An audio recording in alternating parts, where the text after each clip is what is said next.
नमस्कार। राज्य शिक्षा शोध एवं प्रशिक्षण परिषद बिहार पटना में आपका स्वागत है। बच्चों, आज की कक्षा में हम वर्ग 11वीं की विषय हिंदी के काव्य खंड के पाठ संख्या 6 जो कि झंकार कविता के नाम से हमें पढ़ना है, आज उसका हम अर्थ जानेंगे।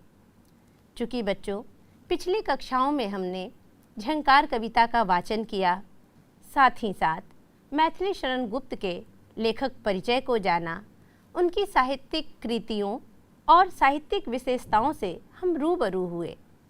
आज की कक्षा में इसे हम आगे बढ़ाते हुए झंकार कविता के एक सार अर्थ को जानेंगे। आइए देखते हैं। बच्चों, आपको स्क्रीन पर एक सार अर्थ दिख रहा होगा। मैं इसको पढ़ती हूँ, आप ध्यान से सुनेंगे। महाकवि मैथिली शरण गुप्त रचित कविता झंकार स्वाधीनता संग्राम के लिए प्रबल एवं उत्कट आकांक्षा और आदर्शों का प्रतिरूप है। कहने का अर्थ है कि झंकार कविता स्वाधीनता संग्राम में बहुत ही सहायक सिद्ध हुई। स्वाधीनता संग्राम के समय झंकार जैसी कविताओं का लिखा जाना, मंचों पर पढ़ा जाना और श्रोताओं तक पहुंचना, ये एक अच्छा परिणाम साबित हुआ। कविता के माध्यम से स्वतंत्रता संग्राम के आदर्शों और बलिदान के महत्व को प्रकट किया गया है। हमने पूरी कविता को पढ़ा भी था और जाना भी था कि मैथिली शरण गुप्त चाहते थे कि उनकी झंकार देश के लिए, आज़ादी के लिए जो वह स्वर और ताल उन्होंने गुनगुनाया था, वह चाहते थे कि समस्त भारतवासी उसी ताल को गुनगुनाएं। यही कारण है कि स्वतंत्रता संग्राम के आदर्शों और बलिदान के महत्व को इस कविता के माध्यम से प्रकट किया गया है। कवि का मानना है कि कोई राष्ट्र केवल तभी उन्नति कर सकता है जब उस राष्ट्र के हर नागरिक में अपने राष्ट्र के प्रति उत्सर्ग की भावना हो। यही कारण है कि कविता में बार बार मैथिली शरण गुप्त ने राष्ट्र के हर नागरिक के भीतर नई चेतना जगाने का कार्य किया। हम सभी को मातृभूमि रूपी वीणा के तार बनने की आवश्यकता है। कवि का एकमात्र लक्ष्य है इस विश्व में भारत की प्रतिष्ठा बढ़ाना, और भारत की प्रतिष्ठा तभी बढ़ सकती है जब वह स्वतंत्र हो, स्वाधीन हो। इसकी झंकार विश्व के कोने कोने तक पहुँचे। मैथिली शरण गुप्त ऐसा चाहते थे। देश की प्रगति और प्रतिष्ठा सभी जगह गमक उठे। मैथिली शरण गुप्त ने यही कारण है कि झंकार कविता में बार बार एक गमक की बात करते हैं। वह चाहते हैं कि हमारे देश की गमक और हमारे देश की गुंजार देश देश में फैल जाए। एक पंक्ति भी कविता में लिखी गई है, नाचे नियति प्रकृति सुर साधे, सब सुर हो सजीव साकार, देश देश में काल काल में उठे गमक गहरी गुंजार। यहाँ इसी गमक की चर्चा की गई है। वे चाहते थे कि हमारे देश की प्रतिष्ठा की गमक विश्व के कोने कोने में पहुँच उठे, देश काल की सीमा से परे तक पहुँचे, वह कहीं सी सीमा में बंद कर न रहे। आगे वे कहते हैं कि शत्रुओं के प्रहारों की कोई चिंता नहीं। मैथिली शरण गुप्त ने कहा है, हमने पढ़ा भी था कि वे कहते हैं कि कर प्रहार तू भार नहीं, यह तो है प्यार, प्यारे और कहूँ क्या तुझसे, प्रस्तुत हूँ मैं हूँ तैयार। वे कहते हैं कि शत्रुओं के प्रहारों की हमें कोई चिंता नहीं है। तन मन धन सभी प्रकार से हर प्रहार सहने के लिए हम देशवासी तैयार रहें। हमारे देश का महत्व इतना हो कि समस्त संसार हमारे राष्ट्र पर मोहित हो जाए। मैथिली शरण गुप्त ने अपने देश, अपने राष्ट्र की बार बार चिंता व्यक्त की है कि हमारा देश पराधीनता की बेड़ियों में जकड़ा नहीं रहे, बल्कि उसकी प्रतिष्ठा इतनी बढ़े कि वह देश के कोने कोने में उसकी प्रसिद्धि फैल जाए। आगे वे कहते हैं, हमारा देश वसुधैव कुटुंबकम के आदर्शों पर स्थापित हो। वसुधैव कुटुंबकम का अर्थ है पूरी वसुधा को ही अपना कुटुंब मानना, यानी अर्थात पूरी धरती को ही अपना परिवार मानना। यही कारण है कि इन्होंने शत्रुओं को भी शत्रु नहीं कहा है, उन शत्रुओं को भी वह मित्रवत मानते हैं। और यही कारण है कि महात्मा गांधी के विचारों से वे प्रभावित थे, इसलिए उनकी लेखनी में भी गांधीवादी विचारधारा दिखाई पड़ती है, क्योंकि महात्मा गांधी भी वसुधैव कुटुंबकम की ही बातें करते थे। बच्चों, हमने कविता के अर्थ को जाना, समझा। अब आइए कुछ महत्वपूर्ण बिंदुओं को देखते हैं। बच्चों, अभी अभी हमने झनकार कविता पढ़ी। झनकार कविता एक देशभक्ति की कविता है। कविता को पढ़ने से ही प्रतीत होता है कि इसमें देश और देशवासी की बात की गई है, इसलिए यह कविता देशभक्ति कविता की श्रेणी में आएगा। दूसरा एक महत्वपूर्ण बिंदु है राष्ट्र प्रेम की उत्कट भावना। राष्ट्र प्रेम है क्या? राष्ट्र प्रेम का अर्थ होता है राष्ट्र के प्रति प्रेम, और राष्ट्र के प्रति प्रेम तभी हो सकता है जब हमारे भीतर अपने देश के लिए भक्ति हो, हम अपने देश की भक्ति करें पूरे जज्बे के साथ, तो राष्ट्र प्रेम जैसा गुण हमारे भीतर स्वतः ही स्फुरित होगा। राष्ट्र के उत्थान और सांस्कृतिक विकास के लिए समर्पण। हमारे देश में राष्ट्र के उत्थान यानी हमारे देश के उत्थान और सांस्कृतिक विकास के लिए समर्पण की बात की गई है। मैथिली शरण गुप्त सदैव राष्ट्र के उत्थान के लिए सोचा करते थे। उनकी हर लेखनी अपने राष्ट्रीय उत्थान के लिए लिखी जाती थी, उसके विकास के लिए लिखी जाती थी। आइए आगे देखते हैं। स्वतंत्रता आंदोलन में समस्त देशवासियों की सहभागिता। मैथिली शरण गुप्त चाहते थे कि स्वतंत्रता आंदोलन में समस्त देशवासियों की सहभागिता हो, क्योंकि देश की आज़ादी का जिम्मा हर देश के हर नागरिक को लेनी चाहिए। हर नागरिक के लिए उसका प्रमुख और पहला कर्तव्य देश के प्रति होता है। हम देश से हैं और हमारी पहचान भी देश से है, इसीलिए मैथिली शरण गुप्त कहते हैं कि देश के लिए स्वतंत्रता आंदोलन में समस्त देशवासियों की सहभागिता का होना आवश्यक है। आगे के महत्वपूर्ण बिंदुओं में है विश्व के लिए कल्याणकारी आदर्श स्थापित करना। मैथिली शरण गुप्त विश्व की कल्याणकारी आदर्श, यही कारण है कि इन्होंने शत्रुओं को शत्रु नहीं मित्र कहा है। वहाँ बदले की भावना नहीं रखा, बल्कि कल्याण की भावना की बात करते हैं। कहते हैं कि हमारा देश एक आदर्श होना चाहिए समस्त विश्व के लिए। आगे कहते हैं, आगे के महत्वपूर्ण बिंदुओं को देखें। झनकार कविता संगीत की पृष्ठभूमि में रचित। चूँकि बच्चों, कविता की पहली पंक्ति में ही वीणा के तार, तंत्री के तार की चर्चा की गई है। यह पूरी कविता संगीत की पृष्ठभूमि में लिखी गई है। हमने पढ़ा है तंत्री के तार, सम, इस तरह के शब्द जो आए हैं वह संगीत के क्षेत्र से आए हैं, इसलिए पूरी कविता में एक संगीतमयता भी दिखाई पड़ती है। यही कारण है कि झनकार कविता संगीत की पृष्ठभूमि में रचा गया है। गुप्त जी पर महात्मा गांधी का प्रभाव। कविता पढ़ने और सार अर्थ को समझने के क्रम में हमने कई बार चर्चा की कि मैथिली शरण गुप्त की लेखनी पर महात्मा गांधी के विचारों का प्रभाव था। यही कारण है कि इन महत्वपूर्ण बिंदुओं में एक महत्वपूर्ण बिंदु है कि महात्मा गांधी का प्रभाव। आगे के महत्वपूर्ण बिंदु देखते हैं। महावीर प्रसाद द्विवेदी गुप्त जी के साहित्यिक गुरु।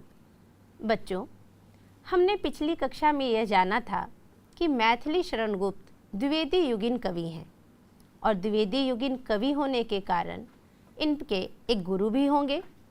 निश्चय ही मैथिली शरण गुप्त के गुरु महावीर प्रसाद द्विवेदी हैं, जिनके नाम पर ही पूरा द्विवेदी युग जाना जाता है। बच्चों, यह प्रश्न भी अक्सर पूछा जाता है कि द्विवेदी युग किस साहित्यकार के नाम पर रखा गया, तो हमें यह जान लेना चाहिए कि द्विवेदी युग महावीर प्रसाद द्विवेदी के नाम पर रखा गया है। आगे अगर हम देखें तो साहित्यिक गुरु की बात हो रही थी, तो महावीर प्रसाद द्विवेदी मैथिली शरण गुप्त के साहित्यिक गुरु हैं। इन्होंने साहित्य का प्रशिक्षण मैथिली शरण गुप्त को दिया था। द्विवेदी युग का एक अन्य नाम भी है जिसका नाम है सुधार काल। बच्चों, भारतेंदु युग को प्रथम उत्थान और द्वितीय युग को आधुनिक काल का द्वितीय उत्थान कहा जाता है, लेकिन साथ साथ हमें यह भी जान लेना चाहिए कि द्विवेदी युग का एक अन्य नाम भी है, जो नाम है वह है सुधार काल।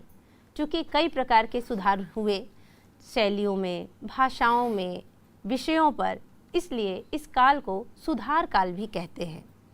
आगे देखें, अगर मैथिली शरण गुप्त की कविताओं की बात करें तो इनकी कविताओं में तुकों का सफल विधान हुआ है। कविता पढ़ने के क्रम में हमने देखा कि तुकांत कविताएं हैं ये, जैसे इस शरीर की सकल सिराएं हो तेरी तंत्री के तार, आघातों की क्या चिंता है उठने दे ऊंची झंकार। तो यहाँ तार, झंकार ये दोनों तुक है। ऐसे ही साकार, गुंजार, प्यार, तैयार, विस्तार, द्वार, बारंबार, संसार ये तुकांत हैं, इसलिए तुकों का सफल विधान इस कविता में किया गया है। आगे हम देख सकते हैं महत्वपूर्ण बिंदु में अनुप्रास अलंकार। अनुप्रास अलंकार का अर्थ होता है जहाँ एक ही वर्णों की बार बार आवृत्ति हो, उसे अनुप्रास अलंकार कहते हैं। इस कविता में भी अनुप्रास अलंकार की छटा दिखाई पड़ती है, जैसे गमक, गहरी, गुंजार, एक ही वर्ण की ग वर्ण की आवृत्ति हो रही है। बच्चों, अनुप्रास अलंकार को हम पुनः एक बार समझेंगे। जहाँ एक ही वर्णों की बार बार आवृत्ति हो उसे हम अनुप्रास अलंकार कहते हैं। जैसे लाली तेरे लाल की जित देखूं तित लाल, लाली देखन मैं गई मैं भी हो गई लाल। यहाँ ल वर्ण की बार बार आवृत्ति हुई है तो इसे हम अनुप्रास अलंकार के अंतर्गत रखते हैं। इसी तरह जब आप इस कविता को पढ़ेंगे तो कविता के अंतर्गत कई ऐसे शब्द आए हैं जिसके वर्ण, जो शब्द एक ही वर्णों से शुरू हुए हैं। आप उन्हें रेखांकित भी कर सकते हैं, यह प्रश्न भी पूछा जाता है। आगे कुछ और महत्वपूर्ण बिंदु हैं, उनकी भी हम चर्चा करेंगे, जैसे महाकाव्य। बच्चों, लेखक परिचय के जानने के क्रम में, पढ़ने के क्रम में हमने पढ़ा था कि साकेत एक उत्कृष्ट महाकाव्य है। तो महाकाव्य कहते किसे हैं, हमें यह भी जान लेना चाहिए। महाकाव्य जो सर्गों में विभक्त हो, कई सर्गों में विभक्त होते हैं या कांडों में भी कहा जाता है, अध्याय में भी। महाकाव्य के लक्षणों की अगर हम चर्चा करें तो वह सर्गों में विभक्त होते हैं। वीर, श्रृंगार अथवा शांत रस में से कोई एक रस प्रधान होता है। महाकाव्य के लक्षणों में यह भी माना जाता है कि पूरे काव्य की जब रचना की जाती है तो उसका एक नायक होता है, धीरोदात्त नायक कहलाता है जो, और कई अंगी रस होते हैं, एक प्रमुख रस होता है और साथ साथ कुछ अंगी रस भी होते हैं। साथ ही एक कहानी के साथ कई अन्य गौण कहानियाँ भी, कथाएं भी चलती रहती हैं। जीवन के किसी एक खंड अथवा घटना पर आधारित काव्य को खंड काव्य कहा जाता है। बच्चों, हमने पढ़ा था कि खंड काव्य की भी रचनाएं, कई रचनाएं मैथिली शरण गुप्त ने की है। तो खंड काव्य के बारे में हम जानेंगे कि खंड काव्य जीवन के किसी एक खंड अथवा एक किसी घटना पर आधारित होती है। प्रबंध काव्य की भी चर्चा है। प्रबंध काव्य किसी विशेष विषय पर आदि से अंत तक क्रमबद्ध रूप से लिखा गया काव्य प्रबंध काव्य कहलाता है। और प्रबंध काव्य के ही भेद के अंतर्गत महाकाव्य एवं खंड काव्य आते हैं। हमने लेखक परिचय के क्रम में यह जाना था, साथ ही साथ साहित्यिक कृतियों के क्रम में भी यह जाना था कि मैथिली शरण गुप्त ने जो प्रबंध काव्य लिखने की परंपरा लुप्त हो रही थी उसे उन्होंने पुनर्जीवित किया। उन्होंने कई प्रबंध काव्य लिखे, खंड काव्य लिखे, महाकाव्य लिखे। इसलिए हमने इसे महत्वपूर्ण बिंदुओं के माध्यम से अलग से समझ रहे हैं, अलग से हमने जाना है कि खंड काव्य क्या है, महाकाव्य क्या है, प्रबंध काव्य क्या है, ये हमें जानना चाहिए। तो बच्चों, प्रबंध काव्य का अर्थ हुआ किसी विशेष विषय पर आदि से अंत तक क्रमबद्ध रूप से लिखा जाना प्रबंध काव्य कहलाता है। और प्रबंध काव्य के दो भेद होते हैं, महाकाव्य और खंड काव्य। आगे एक चर्चा और हम कर लेंगे, वह है प्रगीत की। प्रगीत का अर्थ होता है गीत अथवा गाना जो गेय हो, जिसे हम गा सकें। प्रगीत का ही उदाहरण है झंकार। झंकार गेय है जिसे हम गा सकते हैं। जब हमने वाचन किया था तो उसमें एक लयात्मकता थी, एक संगीतात्मकता थी। प्रगीत गीत अथवा गेयता को कहते हैं। आधुनिक काव्यों में लिखे गए वे गीत जो काव्य होने के साथ ही अत्यधिक गेय होते हैं, वे काव्य प्रगीत कहलाते हैं। बच्चों, अभी अभी हमने कुछ महत्वपूर्ण बिंदुओं को जाना, खंड काव्य, महाकाव्य से परिचित हुए। आइए अब हम झंकार कविता में आए कुछ शब्दों के अर्थ जान लें।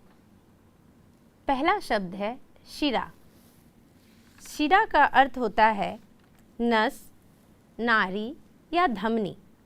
हमने कविता को पढ़ने के क्रम में भी पढ़ा था। शिराएं, शिराएं का अर्थ हो गया धमनियाँ। झंकार, कविता का नाम ही झंकार है, तो झंकार का अर्थ होता है संगीतमय ध्वनि, ऐसी ध्वनि जिसमें संगीत का आभास हो, एक लय हो, संगीतात्मकता हो। तंत्री, अगला शब्द है तंत्री। तंत्री का अर्थ होता है वीणा। तार से बने हुए वाद्य यंत्र को भी तंत्री कहते हैं। आघात, आघात का अर्थ होता है चोट। एक शब्द और है और वह शब्द है नियति।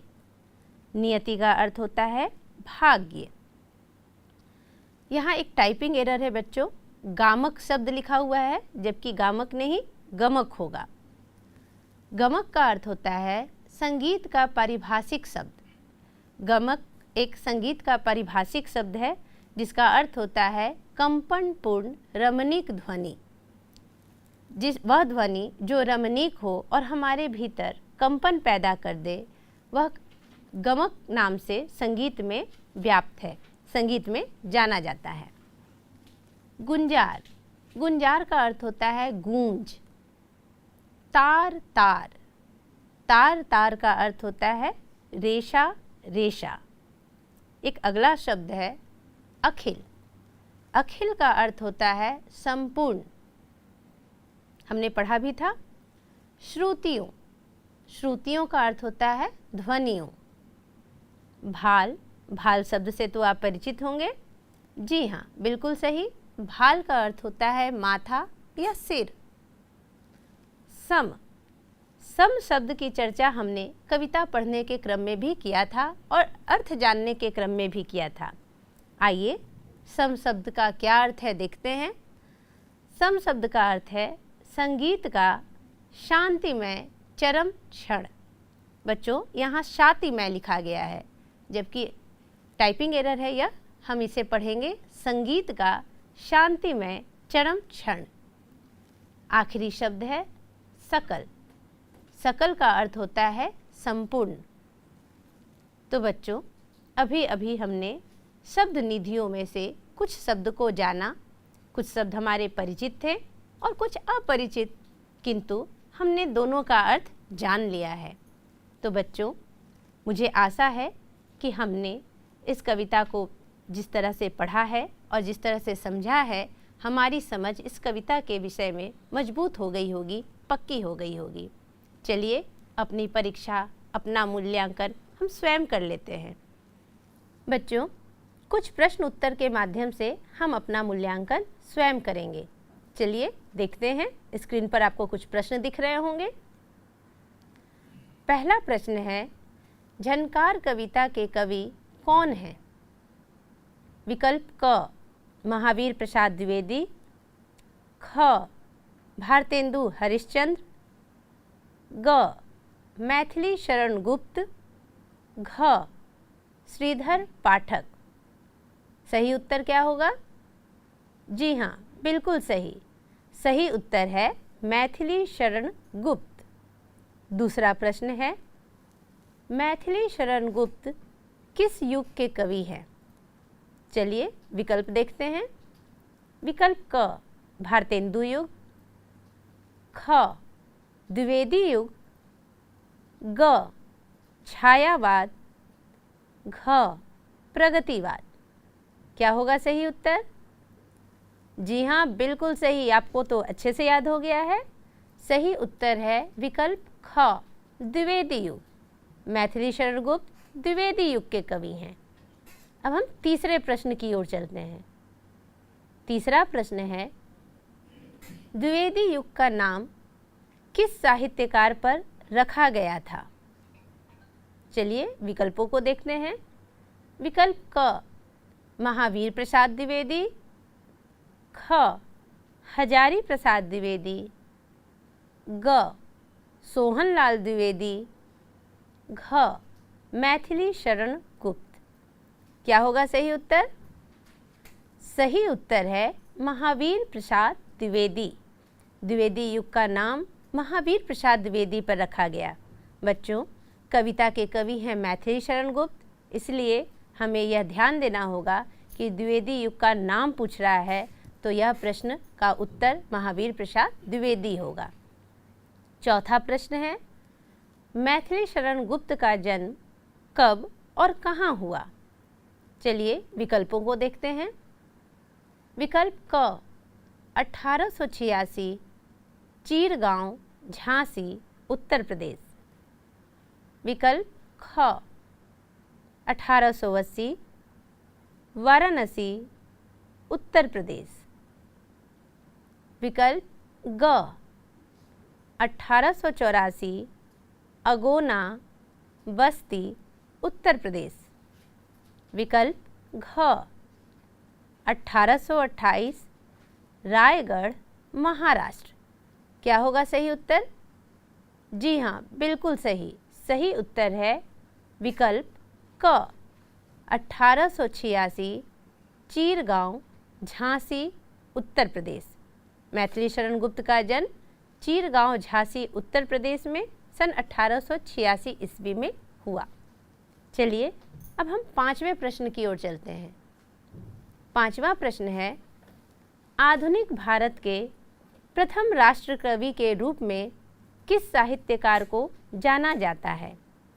बच्चों, आपको याद होगा हमने पढ़ा था कि एक राष्ट्र कवि हमारे बिहार से संबंधित हैं और एक राष्ट्र कवि आधुनिक भारत के प्रथम राष्ट्र कवि कहलाते हैं।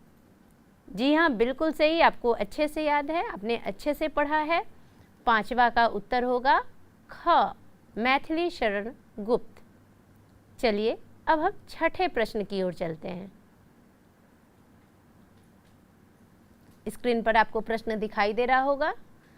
छठा प्रश्न है, आधुनिक काल का द्वितीय उत्थान किस युग को कहा जाता है? आधुनिक काल का द्वितीय उत्थान, यहाँ की शब्द लिखा गया है, इसे हम किस पढ़ेंगे? उत्तर है, क्या उत्तर होगा? पहले विकल्प तो देख लें। चलिए, विकल्प क भारतेंदु युग, ख द्विवेदी युग, ग छायावाद, घ प्रगतिवाद। सही उत्तर होगा द्विवेदी युग। आधुनिक काल का द्वितीय उत्थान द्विवेदी युग को कहा जाता है। अब हम सातवें प्रश्न की ओर चलते हैं। सातवां प्रश्न है, मैथिली शरण गुप्त अपनी किस कृति के कारण राष्ट्र कवि के रूप में प्रसिद्ध हुए? विकल्प क साकेत, विकल्प ख यशोधरा, विकल्प ग झनकार, विकल्प घ भारत भारती। क्या होगा सही उत्तर? सही उत्तर है विकल्प घ भारत भारती। मैथिली शरण गुप्त भारत भारती रचना के बाद ही राष्ट्र कवि के रूप में प्रसिद्ध हुए थे। चलिए अब हम आठवें प्रश्न की ओर चलते हैं। आठवां प्रश्न है, मैथिली शरण गुप्त की भक्ति परंपरा क्या थी? इसे हमने लेखक परिचय में ही पढ़ा था। चलिए विकल्प देखते हैं। विकल्प क शैव, ख शाक्त, ग वैष्णव राम भक्त, घ बौद्ध। सही उत्तर है विकल्प ग वैष्णव राम भक्त मैथिली शरण गुप्त थे। अब हम 9वें प्रश्न की ओर चलते हैं। 9वां प्रश्न है साकेत का अर्थ क्या है? क अयोध्या, ख संकेत, ग राम, घ दशरथ। क्या होगा सही उत्तर? सही उत्तर है विकल्प क अयोध्या। साकेत का अर्थ है अयोध्या। 10वां प्रश्न है साकेत किस प्रकार का काव्य है? क महाकाव्य, ख प्रगीत, ग दृश्य काव्य, घ मुक्तक काव्य। क्या होगा सही उत्तर? जी हाँ, बिल्कुल सही। सही उत्तर है विकल्प क महाकाव्य। हमने साहित्यिक कृतियों के क्रम में पढ़ा था, जानने के क्रम में, कि साकेत एक उत्कृष्ट महाकाव्य है मैथिली शरण गुप्त का। आइए अब हम 11वें प्रश्न की ओर चलते हैं। 11वां प्रश्न है झनकार कविता किस काव्य संग्रह से संकलित है?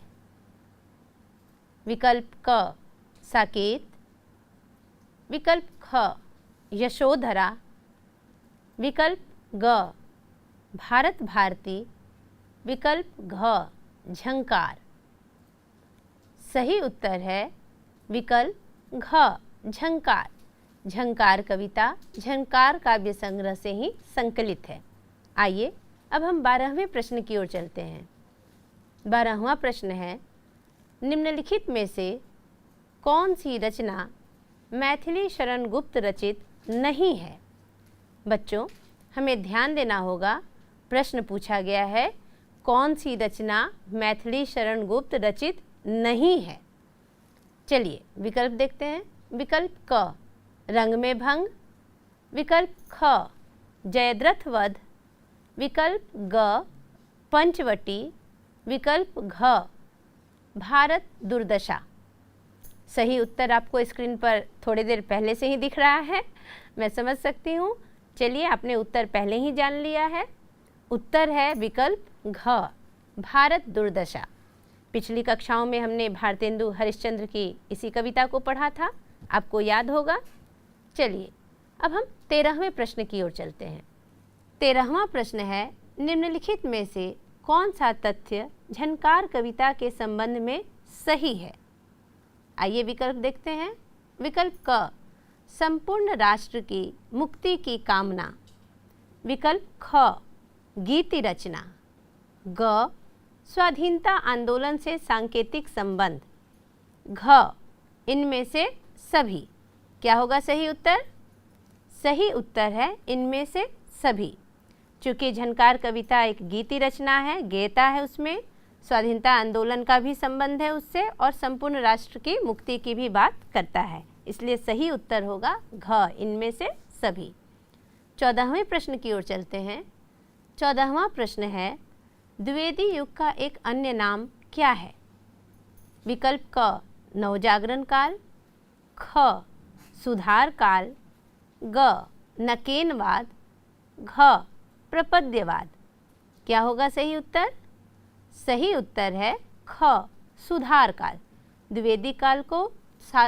द्विवेदी युग को सुधार काल के नाम से भी जाना जाता है। 15वां प्रश्न है मैथिली शरण गुप्त के साहित्यिक गुरु कौन थे? विकल्प क रविंद्रनाथ टैगोर, ख भारतेंदु हरिश्चंद्र। बच्चों, यहाँ टाइपिंग एरर हो गया है, भारतेंदु होगा। विकल्प ग महावीर प्रसाद द्विवेदी, और घ हजारी प्रसाद द्विवेदी।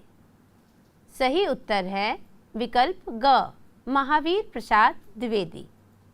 आइए अब हम 16वें प्रश्न की ओर चलते हैं। 16वां प्रश्न है गुप्त जी पर किनका प्रभाव था? विकल्प क डॉक्टर भीमराव अंबेडकर, ख महात्मा गांधी, ग स्वामी विवेकानंद, घ रविंद्रनाथ टैगोर। सही उत्तर है विकल्प ख महात्मा गांधी।